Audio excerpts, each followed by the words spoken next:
احمدي صاحب د کیسې په حصہ کې یو څه چې ډېر مشهور شوی دی او تقریبا هر څوک په پوهیږي اوس هغه دا خبره ده چې وايي کیسه پایل لري، منځ لري او پای لري. لدین علاوه نور څه دي چې په کیسه کې مهم دي؟ دا درې خو دي کیسه پایل لري، منځ لري او پای لري. په دا باندې بلجلس تشریحات ورکو. پایل په دې معنی باندې چې په پایل کې باید یو غوټه موږ راوړو. مثلا که چیرې و جنایي کیسه لیکو، یو څارنوال هغه ټلیفون ورته راځي، خبرېږي چې فلاني ځای کې قتل شوی راځي او یې څلته ثبوت هم نشته د قاتل. دا یوه تلوسه پیدا شوه. دا د کیسې پیل ده.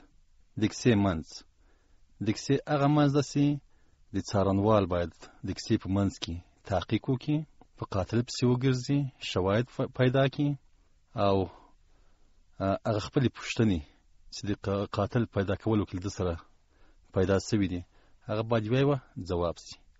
پای هغه ده چې قاتل پیدا شو یا نه شو پیدا. دا په یو مثال کې ما واضح کړم. بله خبره ده څنګه چې کیسه باید څه شیان ولري، کوم خصوصیات ولري. په کیسه کې غوټه ډېره مهمه ده. که غوټه نه وي ما په نظر باندې کیسه نه ده. دا داسې راتلی شي لکه دغسې یو مثال ورکولی شم لکه ولاړې اوبه، یعنې بې خونده به وي. چې غوټه نه وي یا موانع نه وي نو کیسې ته به څنګه بانه پیدا کوي، هغه تلوسه به څنګه ایجادوي. دغه د کیسې موضوع باید غوټه ولري. لکه څنګه چې په تېر بحث کې وویل، وروسته بیا دغې غوټې لپاره باید لیکوال فکر وکړي چې څومره کرکټرونه دغه موضوع لپاره، د موضوع د سپړلو لپاره، د کیسې د اوږدولو لپاره پکار دي. کرکټرونه باید ډېر نه وي. کرکټرونه باید دومره وي چې همغه غوټه په سپړلو کې یعنې له هغو سره مناسبت ولري. اضافه کرکټر باید نه وي. ځکه چې په لنډه کیسه کې یو ناول ده، یو لنډه کیسه ده. ناول کې معمولا کرکټرونه ډېر وي، خو لنډه کیسه کم کرکټرونه غواړي. نور همغه د کیسې تلوسه ده، د کیسې جریان ده او د کیسې پای ده. احمدي صاحب خپله دغه غوټه د کیسې په پیل کې ښه ده، د کیسې په منځ کې ښه ده؟ حتمي ده چې باید د کیسې په پیل کې اکثره وخت داسې د کیسه لیکوال وایي چې په پیل کې هغه محیط او هغه ساحه او هغه ځای باید معرفي شي، بیا له هغه وروسته باید غوټه رامنځته شي. تاسو په نظر د غوټې موقعیت په کیسه کې په پیل کې ښه ده که په منځ؟ دا داسې اوس پخواني نکلونه دي، پخواني کیسې دي.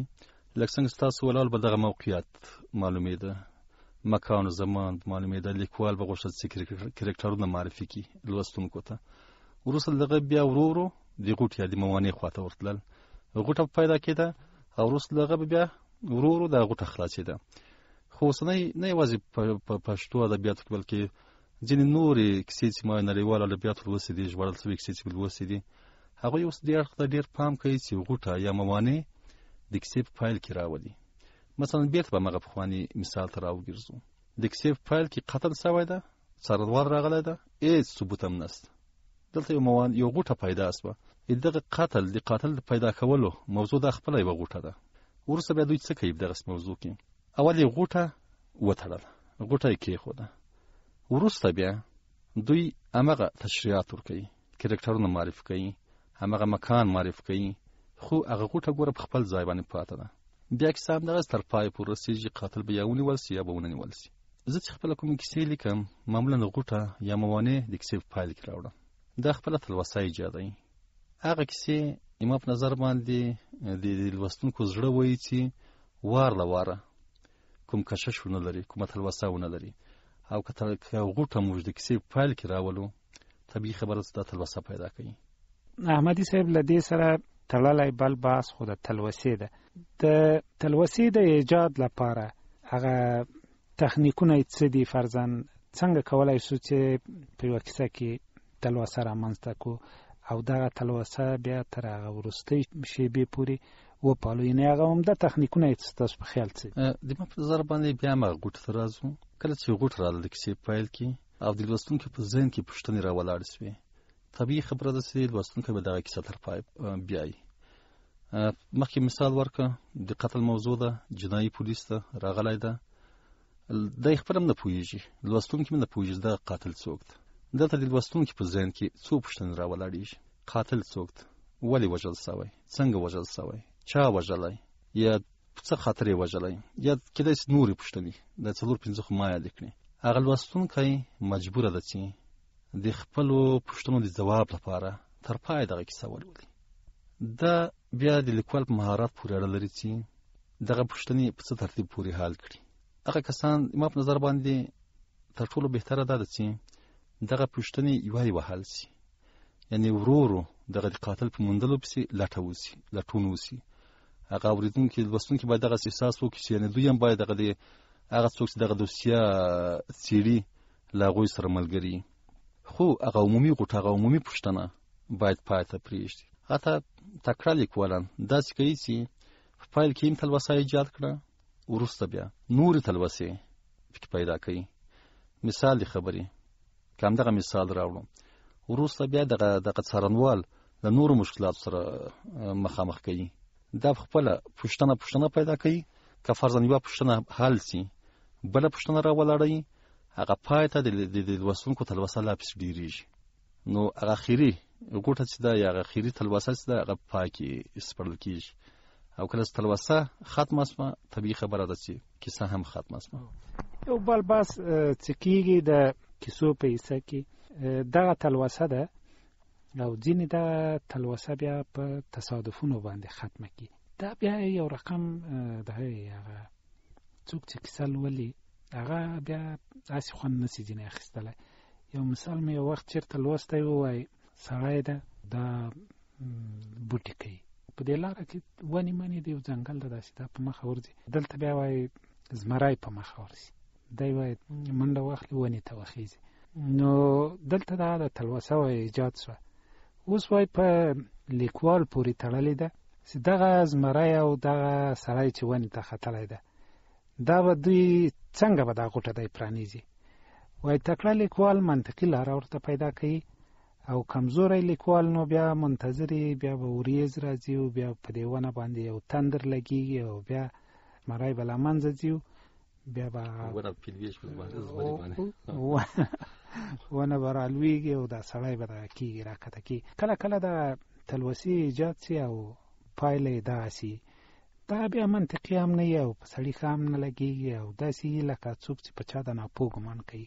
کله کله په کیسو کې داسې ستونزه وي. د تلوسو د منطقي حل لپاره څه کول پکار دی چې هم د لوستونکي زړه ته ولوي او هم په چا داسې ګمان ونه سي؟ زه ډېر وړ وم، د 19 کلو. یو ورځ پلار راغی، د هغه یو ملګری و، هغه ایران پاته و. موږ ته یې کیسه وکړه، وایي د ما یو ملګری و، هلته وایي موږ مېلمانه وو، و یو دم چیغې سوې میکرویانو کې. د هغه کوچنی ماشوم و، 2 یا 4 کلو داسې. هغه له 4 که د 5 منزله د میکرویانو دا لوېدلی و، لاندې لوېدلی و، او یوازې ژړلی و، هېڅ هم نه ورباندې سوي. ګوره دا یو تصادف ده. دا شاید په 1000 کسانو کې یو هم دغسې وي. یعنې تصادف شته، دا په واقعي ژوند کې هم شته، دا واقعي خبره ده. ګوره کله کله به دغسې څه وي چې مثلا په ښار یا بازار کې ګرځې، ناڅاپه د یو ملګري هغه څېره په ذهن کې راګرځېدلې، او هغه به دې لیدلی وروسته له 2 کلو 3 کلو اتفاقي به لیدلی. اتفاق شته په ژوند کې، خو په قصه کې بیا دغه لکه څنګه ستاسو وویل دغسې اتفاقي، دغسې تصادف لوستونکي نه خوښوي. لوستونکي په منطق پسې ګرځي. که ته غواړې چې په کیسه کې یو څوک قهرمان کې، که ته غواړې چې په کیسه کې یو 10 کلن ماشوم یو 20 کلن ځوان ته په غېږه ورولې، او داسې وښیې چې دغه 10 کلن ماشوم دغه 20 کلن ځوان پورته کړ له ځمکې وویست، دا طبیعي نه ښکاري.